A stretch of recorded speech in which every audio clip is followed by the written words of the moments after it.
بسم اللہ الرحمن الرحیم الصلاۃ والسلام علیکہ یا رسول اللہ وعلی آلک و صحابک یا حبیب اللہ اللہم صلی علی محمد و آل محمد۔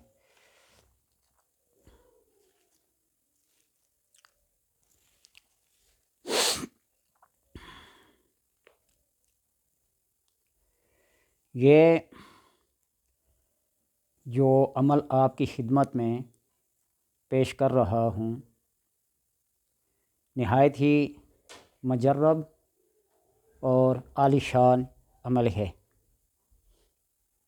فقہا، محدثین، مشائخ، عاملین، کاملین اس کے فیوض و برکات سے کئی بار، ہزاروں بار مقرب بارگاہ الہی ہوئے ہیں، اور یہ بھی حضرت خضر علیہ السلام کا تعلیم کردہ عمل ہے جو مشائخ کے عمل میں ہمیشہ سے چلتا آ رہا ہے۔ اس کو مصبعات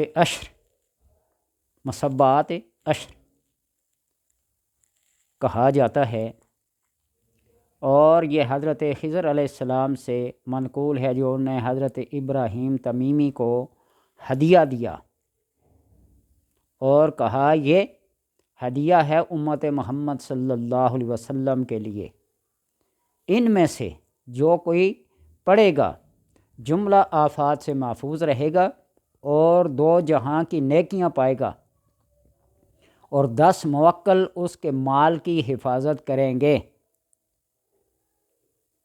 حضرت فرید الدین بابا گنج شکر رحمۃ اللہ تعالی اپنے ملفوظات حش بہشت میں فرماتے ہیں کہ میں کہیں سفر پہ تھا تو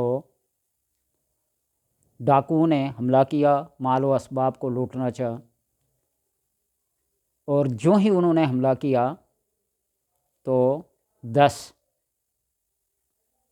بندے حاضر ہوئے، ہاتھوں میں نیزے، تلواریں، تیر و سنا لے کر، اور ان حملہ آوروں پہ حملہ کر دیا، لیکن ان کے سر کٹے ہوئے تھے۔ جب وہ حملہ آور بھاگ گئے تو میری خدمت میں یہ آئے، اور میں نے ان سے پوچھا کہ آپ کون ہیں؟ تو وہ کہنے لگے ہم آپ کا عمل ہیں، جو آپ مصبعات عشر پڑھتے ہیں ہم وہ ہیں، 10 موکل ہیں۔ پوچھا یہ آپ کے سر کیوں کٹے ہوئے ہیں؟ تو کہا کہ تو بھی بسم اللہ کے بغیر پڑھتا ہے نا، جو صورتیں پڑھی جاتی ہیں اس میں بسم اللہ کے ساتھ پڑھی جاتی ہیں۔ اکثر لوگ پوچھتے ہیں بسم اللہ کے ساتھ پڑھنا ہے، درود پاک اول آخر پڑھنا ہے؟ بھائی عمل جو شروع کیا جاتا ہے، ہزارہا دفعہ یہ کہہ چکا ہوں میں نے کئی لوگ کہ عمل جو بھی ہو درود پاک سے اور بسم اللہ سے شروع ہوتا ہے۔ ہر بار بسم اللہ پڑھنے سے برکت ہوتی ہے، کامیابی ملتی ہے، تو اس لیے ان کو بسم اللہ کے ساتھ رب الاحر درود پاک کے ساتھ پڑھیں، اور جس کے اندر درود پاک پڑھا جاتا ہے اس درود پاک کو بھی پڑھیں۔ اس کے پڑھنے کا وقت ہے طلوع آفتاب سے قبل اور غروب آفتاب سے قبل پڑھنا ہے۔ با تسمیہ پڑھنا ہے، یعنی بسم اللہ کے سمیت پڑھنا ہے 7 بار۔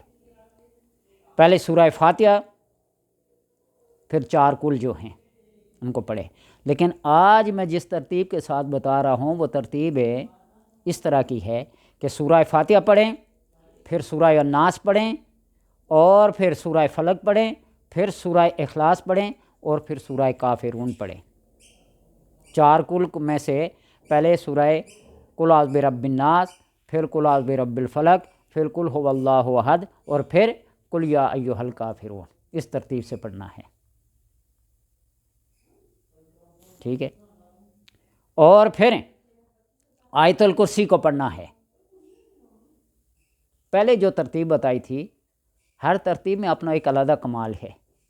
پہلے جو ترتیب بتائی تھی وہ سورہ فاتحہ، آیت الکرسی، 4 کل، اس طرح، اور پھر کلمہ تمجید 7ویں نمبر پہ پڑھنا ہے، اور 8ویں نمبر پہ درود پاک، اور درود پاک یہ پڑھنا اللہم صلی علی محمد عبد کا و حبیب کا و نبی کا و رسول کا نبی الامی وعلی آل محمد و بارک وسلم، یہ پڑھنا ہے۔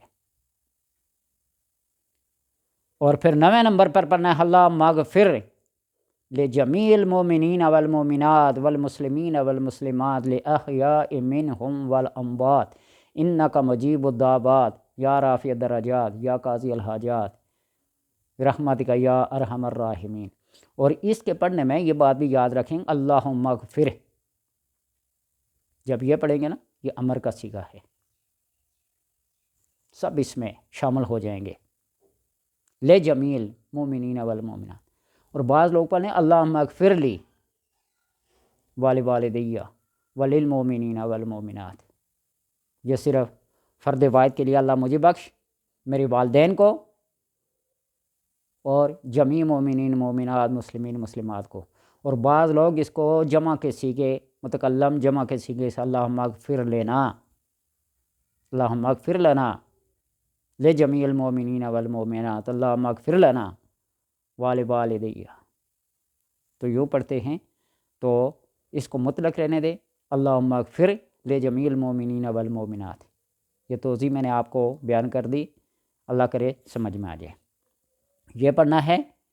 اور پھر 10ویں نمبر پہ پڑھنا ہے اللہم یا رب، اللہم یا رب افعل لی و بہم عاجلا و اجلا فی الدین و دنیا والآخرہ وافعل بنا ما انت لہ اہلا ولا تفعل بنا ما نحن لہ اہلا انک غفور جواد کریم مالک بر رؤوف رحیم۔ اس طریقے سے پڑھنا ہے۔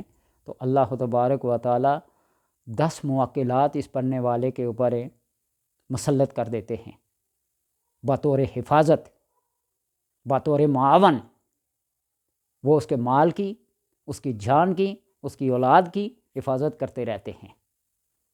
اور میں نے واقعہ بھی مختصراً بابا فرید الدین رحمۃ اللہ تعالیٰ کا بتا دیا۔ اس کو پڑھیں طلوع فجر سے پہلے، یعنی طلوع آفتاب سے پہلے اور طلوع غروب آفتاب سے پہلے، سورج غروب ہونے سے پہلے اور سورج نکلنے سے پہلے۔ بعض نے صبح کی ترتیب میں یہ رکھا ہے کہ سورج نکلنے کے بعد، اور سورج نکلنے کے بعد اگر پڑھا جائے تو اشراق کی نماز پڑھ کے نا، تو پھر اس کو پڑھیں تو اللہ تبارک و تعالیٰ اشراق کی نماز کے صدقے سے اور اس مصباحات عشر کے صدقے سے دن بھر کے جتنے بھی آفات و بلیات، مصیبتیں، مشکلات ہوتی ہیں، وہ دور کرتا ہے اللہ تبارک و تعالیٰ۔ اس دن کی تمام حاجات کو، تمام ضروریات کو اللہ تبارک و تعالیٰ اپنا ذمہ لے لیتا ہے۔ اللہ تبارک و تعالیٰ سے دعا ہے کہ ہمیں ایسے عملیات، ایسے وظائف جو بزرگ سلف صالحین نے ہم تک پہنچائے ہیں، محنت شاقہ کر کے، چلہ کر کے، مراقبے کر کے، اللہ تبارک و تعالیٰ ان کی ارواح کو اعلیٰ علیین میں جگہ عطا فرمائے۔